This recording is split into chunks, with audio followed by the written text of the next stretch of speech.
ഹിന്ദു സ്വാഭിമാനത്തിൻ്റെ ഉജ്ജ്വലമായ പ്രതീകമാണ് ശ്രീ മന്നത്ത് പത്മനാഭൻ. ഹിന്ദു ഐക്യമല്ല അദ്ദേഹം പറഞ്ഞതും പ്രചരിപ്പിച്ചതും പ്രഖ്യാപിച്ചതും, സമത്വമാണ് പ്രഖ്യാപിച്ചത്. അതുകൊണ്ടാണ് അദ്ദേഹം ഒരു നായർ സമ്മേളനത്തിൽ അദ്ദേഹം പറഞ്ഞത്, നായർ നമ്പൂതിരിയെ കഴിഞ്ഞും താഴെയുമല്ല, പുലയരെ കഴിഞ്ഞും മേലെയുമല്ല എന്ന ഓർമ്മ വേണം എന്ന് അദ്ദേഹം പ്രസംഗിക്കുകയുണ്ടായി. എന്ന് വെച്ചാൽ ആരും ആർക്കും മേലെയോ ആരും ആർക്കെങ്കിലും കീഴെയോ അല്ല, എല്ലാവരും തുല്യരാണ് എന്ന വാക്ക് അദ്ദേഹം സ്വന്തം സമുദായത്തിൽ തന്നെയാണ് ആദ്യമായി പഠിപ്പിച്ചത്.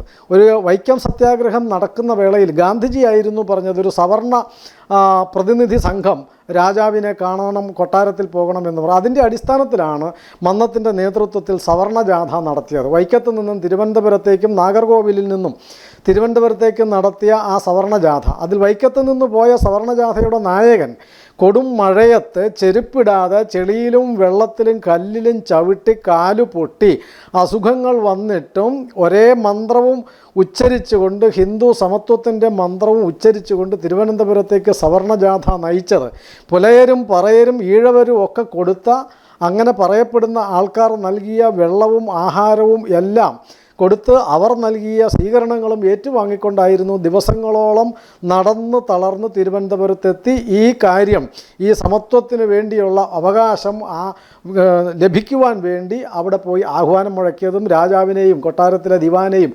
മറ്റെല്ലാവരെയും കണ്ടതും ഒക്കെ ഈ ഒരു ഹിന്ദു സ്വാഭിമാനവും സമത്വവും വീണ്ടെടുക്കുന്നതിന് വേണ്ടിയിട്ടായിരുന്നു. സ്വന്തം തറവാട്ടിലുള്ള ക്ഷേത്രത്തിൽ ഈ വിളംബരം പ്രഖ്യാപിക്കുന്നു. ക്ഷേത്രപ്രവേശന വിളംബരത്തിനോ വൈക്കം സത്യാഗ്രഹത്തിനോ മുൻപ് തന്നെ സ്വന്തം തറവാട്ടിൽ ഉള്ള ക്ഷേത്രത്തിൽ എല്ലാവർക്കും പ്രവേശനം നൽകിയ ആളാണ് മന്നത്ത് പത്മനാഭൻ. പോരാ, സ്വന്തം അടുക്കളയിൽ, സ്വന്തം കുടുംബത്തിലെ തറവാട്ടിലെ അടുക്കളയിൽ പുലയ സമുദായത്തിൽപ്പെട്ടവർ ആളിനെയും ഈഴവ സമുദായത്തിൽപ്പെട്ട ആളിനെയും ഒക്കെ ചേർത്ത് ഇരുത്തി ഒന്നിച്ചിരുന്ന് ആഹാരം കഴിക്കുകയും വിളമ്പിക്കൊടുക്കുകയും ചെയ്ത ഒരു മന്നത്തിൻ്റെ ഒരു ജീവിതവും നമ്മുടെ കൺമുമ്പിലുണ്ട്. അതൊന്നും മറച്ചു കളയാൻ പാടില്ലാത്തതാണ്, ഒന്നും തമസ്കരിക്കാൻ പാടില്ലാത്തതാണ്. അദ്ദേഹം കോട്ടയത്ത് നടത്തിയ സമ്മേളനത്തിലാണ്, ഹിന്ദു മഹാമണ്ഡലത്തിൻ്റെ വിപുലമായ സമ്മേളനത്തിൽ വെച്ചായിരുന്നു മന്നത്ത് പത്മനാഭ പിള്ള എന്ന ആള്, നായർ സമുദായ നേതാവ് മന്നത്ത് പത്മനാഭൻ എന്ന് പുനർനാമകരണം നടത്തുകയും സ്വയം അത് പ്രഖ്യാപിക്കുകയും പരസ്യപ്പെടുത്തുകയും ചെയ്തത്. അങ്ങനെ മന്നത്ത് പത്മനാഭ പിള്ളയിൽ നിന്നും മന്നത്ത് പത്മനാഭനിലേക്കുള്ള യാത്ര,